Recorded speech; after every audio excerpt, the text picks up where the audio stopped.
Today I'm building and testing the new Monsgeek M2 keyboard, and I have the black international version here which has QMK VIA support.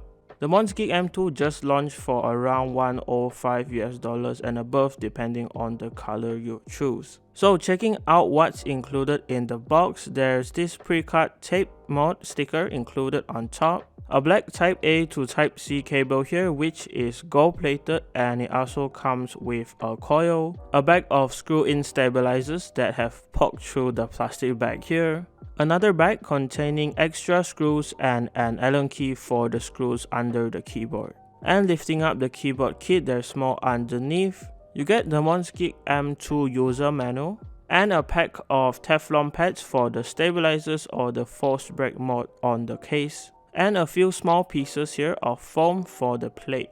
Going back to the keyboard, you can see on top it comes with this plastic top cover to protect the keyboard when not in use. And taking out the M2, it does feel very heavy, and I did weigh on my scale here and it comes out to just over 2 kgs, which is really heavy for a keyboard kit. So the M2 comes in this 96% compact layout, so it keeps the numpad on the right side. It's also fully CNC'd aluminum, that's why it's so heavy. This is the side profile of the keyboard. It's pretty similar to the M1, but you get silver accents here instead of the gold accents on the M1 black version. The front of it is completely clean, there's no logos whatsoever. The back is the same too, but you get the Type-C connection port here on the top left. And on the bottom of the keyboard is where you can really see the CNC aluminum finish here. And it's pretty much the same with the M1, and it does catch smudges from time to time, but it's not that noticeable when you're using it. And in the middle here, it's something new. It's the Monsgeek logo engraved into the body of the case here. With that out of the way, I'm going to be disassembling it now and see what mods are included. And to do this, you can use the Allen key included, but you just have to remove the 10 screws from the back. With the screws removed, the top frame can just be lifted up and the cable connecting the PCB to the daughter board can be disconnected. So included inside is a piece of foam here alongside a pre-cut case from under the PCB. And holding the plate and PCB together are a few screws. And opening it up reveals a switch pad right here which feels nice, and a really nice pre-cut plate form as well. The plate included here is a polycarbonate plate and it's pretty flexible, and if you want other plates, Monsgeek does offer it on their website. And on the sides of the plate here is where these rubber covers go on, and these basically act like the gasket mount of the keyboard. And this is the PCB. It's a south-facing 5-pin hot swap RGB PCB. And from the back of it, I can see that Monsgeek uses Cal hot swap sockets here, and that's good. Putting that aside and moving to the bottom part of the case, the sides here are where the new aluminum pieces slot in, and taking them out they feel and look solid. It's similar to the M1 just in a different color. And if you look here, the PET insulation film already comes pre-installed, and the cutouts here are where the plate will sit on for the gasket mount. So that was basically everything included with the M2. Now let's build it. Starting off with the stabilizers here, these are pretty good Akko screw-in stabilizers. So all I'm going to be doing is just lubing them with some Permatex here to get rid of the rattle. Some Permatex on the wires are enough and they should work fine.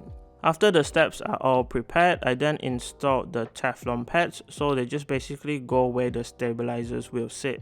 After that, the switch pad can now go on top and the steps can be placed into their holes and screwed in from the back.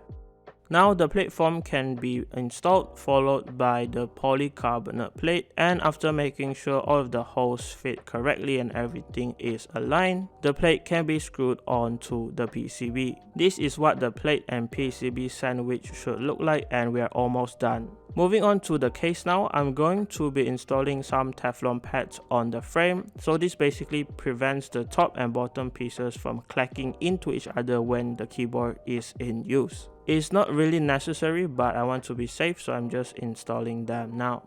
After that, the foam can go into the case like this, and basically it just sits at the bottom. The PCB can now go in and be connected back to the daughter board and placed on the foam just installed. And if everything fits, the top frame can now go on top and all of the screws can be installed, and basically the whole thing here is finished and we are done.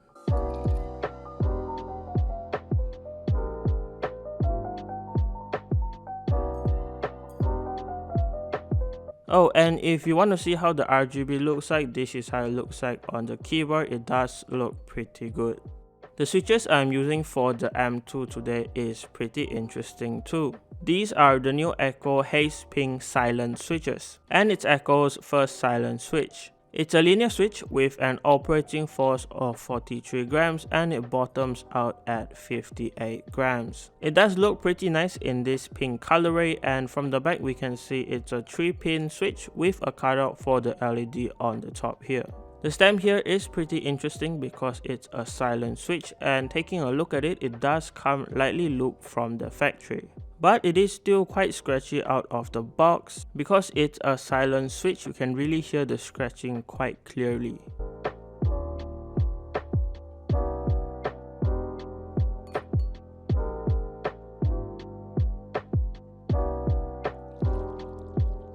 And this is how the switches look like installed. It does look pretty good, and with the RGB on, it is slightly tinted pink, but it still looks great.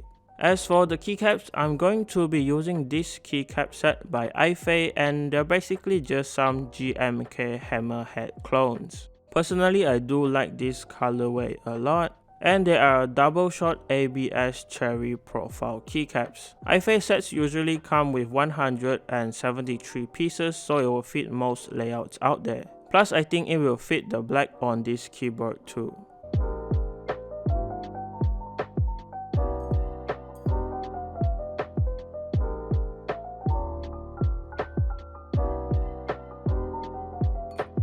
And this is how the keyboard looks like with everything installed. I do like it, and if you're curious how this keyboard sounds with those silent switches, here's the typing sound test.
So I'm going to be honest, the silent switches here are a little weird, but I do like how it sounds. Especially on the spacebar, it does sound really deep and talky.